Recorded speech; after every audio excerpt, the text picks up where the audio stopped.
Hi guys, and welcome to the Stephen King Sematary Club.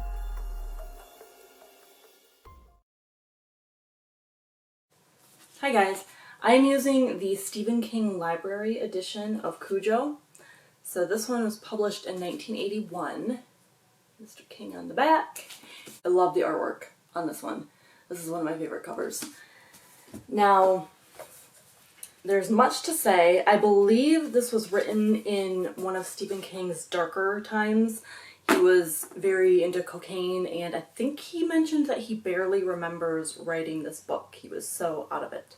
I'm guessing most of you know Cujo, either through, pop culture references or having watched the movie, something. It is dedicated to David King, his brother, and you don't really hear much about David King. I didn't even know he had a brother until I read his On Writing book.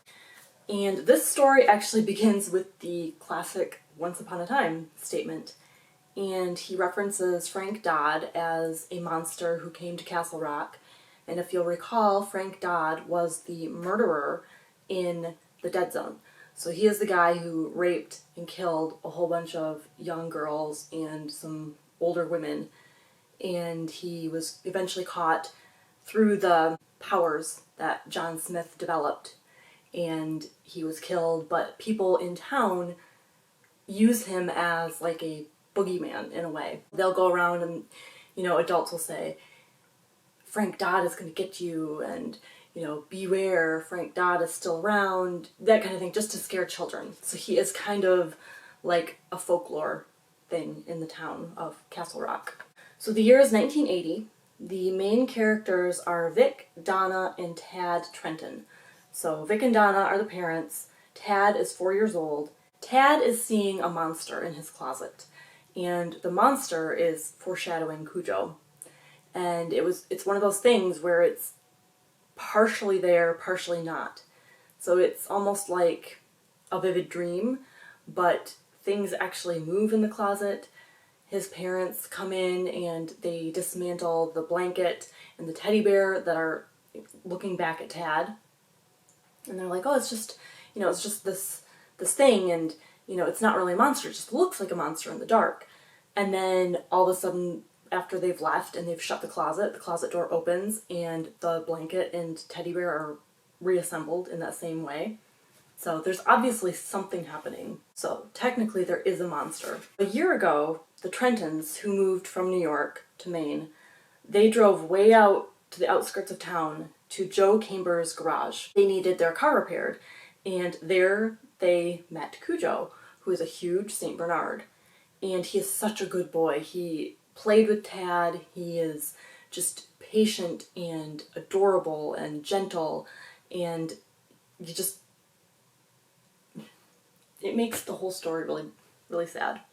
This book does not really have chapters, so there are no chapters. We're just going to do everything by page number.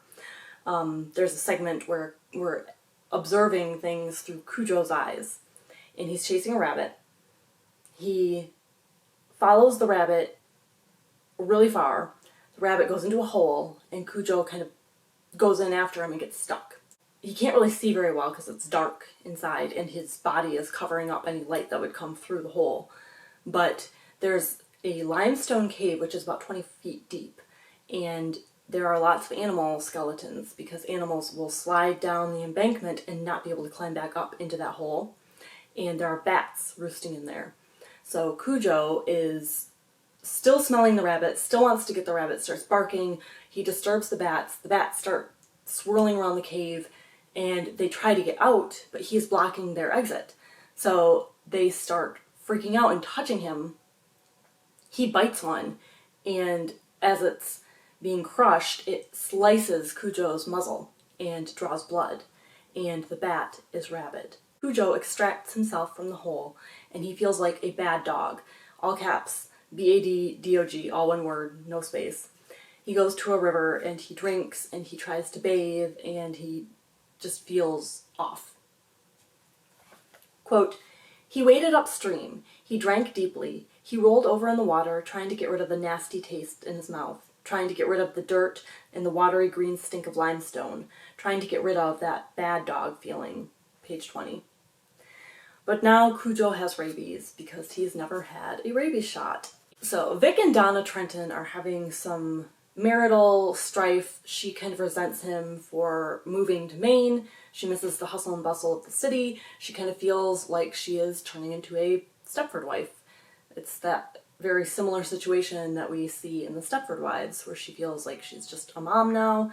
Her kid is going to go off to school. She is not going to be able to do anything other than what the other housewives do in town, and she's in a, it's not good for her.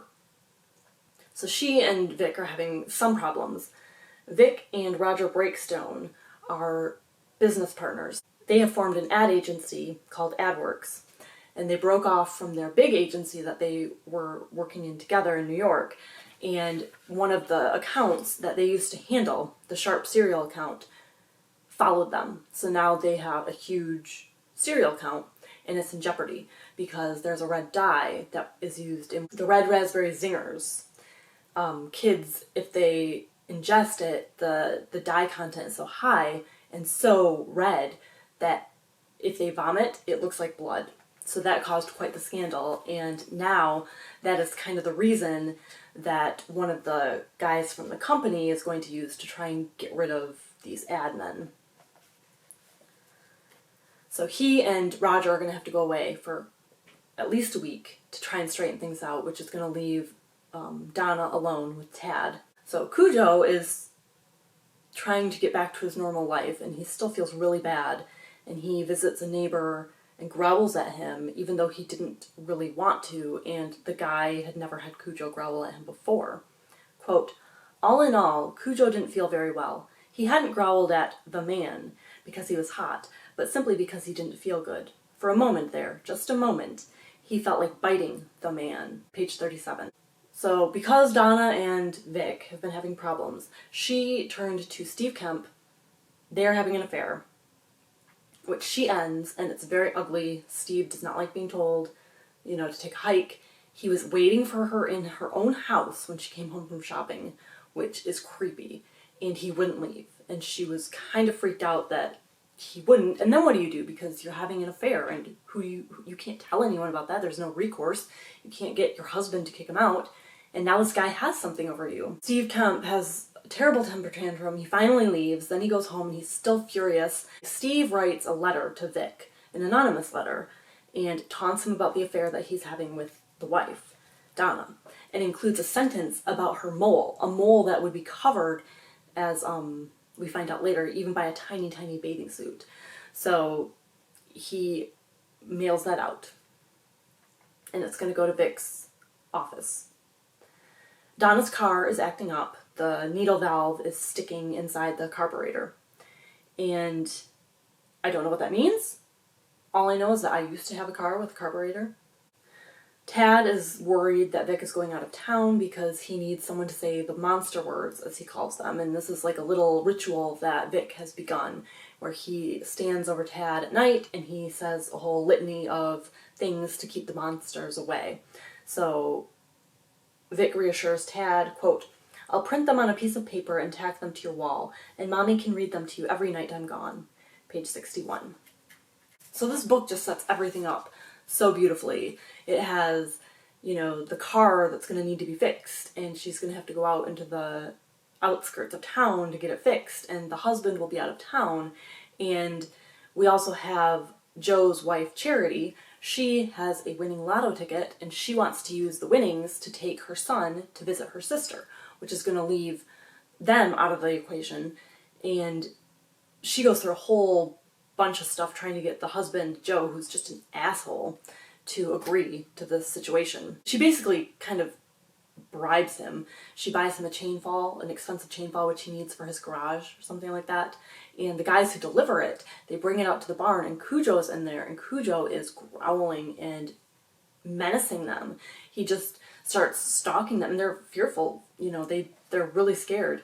And on their way back to work, they're considering, like, should we tell someone? Should we call Joe and say, hey, your dog is kind of freaking out. Maybe he's gone bad, I think they called it. Quote, "Neither of them thought about Cujo again until they read about him in the paper."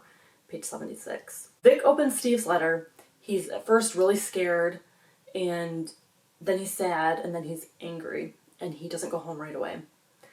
Quote, he had suspected something, yes, but suspecting was not like knowing. He knew that now, if nothing else. Page 81. And then back in Charity and Joe's place, they're talking about taking the son, Brett, to Charity's sister.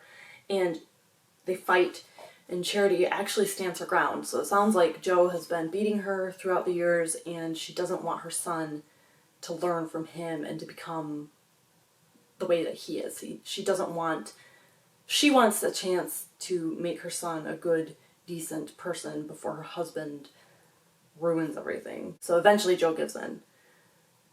Vic and Donna talk, very reminiscent of the Stepford Wives and the feminine mystique in her story. Loss of identity, growing up, feeling sorry for herself, feeling sad, feeling like she needed to do something to hold on to something, to be fun and free. And Vic is actually pretty understanding given the situation, and he asks if Steve was the only one, and she just can't handle that.